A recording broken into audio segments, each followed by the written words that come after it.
morning, welcome to CATEX TV. My name is Frank Fortunato. Today is Thursday, August 11, 2016.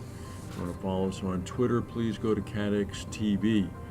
The United States Secret Service confirmed this morning that it has indeed spoken to Donald Trump about his comments that he made about Second Amendment activists possibly taking matters into their own hands in the event Hillary Clinton is elected president. No word on how that conversation went. Meanwhile, the president of Ukraine has ordered the military on combat alert this morning along the country's border with Crimea and on the front line in eastern Ukraine. This is following Moscow's accusation that the Ukraine had sent in saboteurs to carry out attacks in Crimea. Crimea used to be part of the Ukraine until March of 2014 when Russia annexed it following a hastily called referendum. That move sparked Russian-backed separatists to begin fighting Ukrainian government forces in the eastern part of Ukraine, where deadly battles are still going on. Vladimir Putin upped the ante last week after he said that one of the Russian FSB, or the secret police officers, and an army soldier had been killed over the weekend in Ukraine in separate incidents. The president of Russia, Mr. Putin, had directly accused the Ukrainian government of plotting the attacks and called the meeting of his top defense chiefs. The Ukrainian president, Petro Poroshenko, has rejected that, saying that the reports are absurd and fantasy. However, the situation is getting quite tense there. At Zurich Insurance, Mario Greco's turnaround plan seems to be bearing fruit today as the big insurer revealed a 17% increase in second quarter group operating profits, bumping them up to about $1.1 billion. Zurich shares have increased in value about 4% already on the Swiss stock exchange. The general insurance division saw its operating profits jump by 44%, up to $663 million, while its farmers insurance subdivision operating profits were up 2% to $335 million.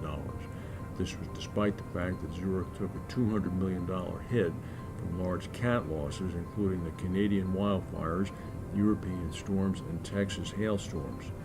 Overall, the group's top line saw a big boost, so this is a big relief for a number of people who have been watching Zurich closely. A high-pressure steam pipe exploded at a power station in central China earlier today, killing 21 people. The blast occurred at a power plant in the city of Danyang. This is according to a report on the newspaper Hubei Daily's website. Officials rushed to the site to oversee rescue efforts, and the cause of the explosion is still being investigated. In the Washington, D.C. suburb of Silver Spring in Montgomery County, Maryland, 7 people are missing after a natural gas explosion and fire leveled an apartment building. As many as 30 people were taken to the hospital. A number of people jumped out of windows, second and third story windows. 160 firefighters were at the scene at the Flower Branch Apartments in Silver Spring, Maryland. At least 3 people, possibly as many as four, have been killed in Aleppo, Syria, when gas, believed to be chlorine, was dropped on a neighborhood in a barrel bomb dropped by a helicopter by the Syrian military. The Syrian Civil Defense, a volunteer rescue group operating in the territory, said that there were 25 additional injuries after a barrel containing the gas was dropped by the Syrian military. The manager of the Al-Quds hospital in Aleppo said that he has recorded 4 deaths and 55 injuries due to the chlorine gas. In Rio de Janeiro, where the Olympics are ongoing, bad weather is not something you normally associate with it. However, the Olympics by weather event cancellation insurance, which I'm sure was triggered yesterday, strong wind and heavy rain caused interruptions to the Olympic program, affecting tennis, rowing, kayaking, and beach volleyball events. The weather is expected to have improved and will be good for the balance of the week. The cancellation of more than 2,000 Southwest Airlines flights last month due to a computer outage will cost Southwest Airlines about $54 million. This is being reported by the Dallas Morning News. Southwest blamed a router failure for the July 20th outage and subsequent days of delays. course, Delta Airlines canceled 2,100 flights earlier this week because of its own computer outage.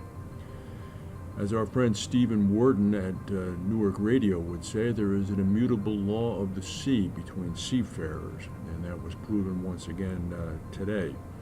In a rare moment of conciliation between China and Japan in their feud over disputed islands in the East China Sea, the Japanese Coast Guard rescued a Chinese fishing boat crew that had collided with a Greek-flagged merchant ship near the islands.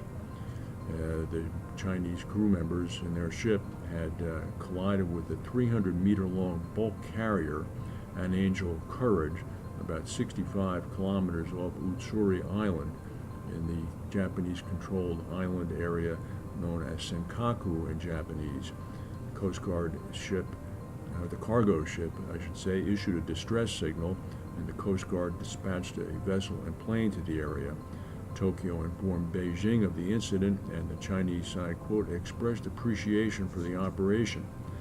Tension between the two countries in that area has recently ratcheted up after hundreds of Chinese fishing boats sailed to waters close to the disputed islands with a record number of Chinese Coast Guard vessels.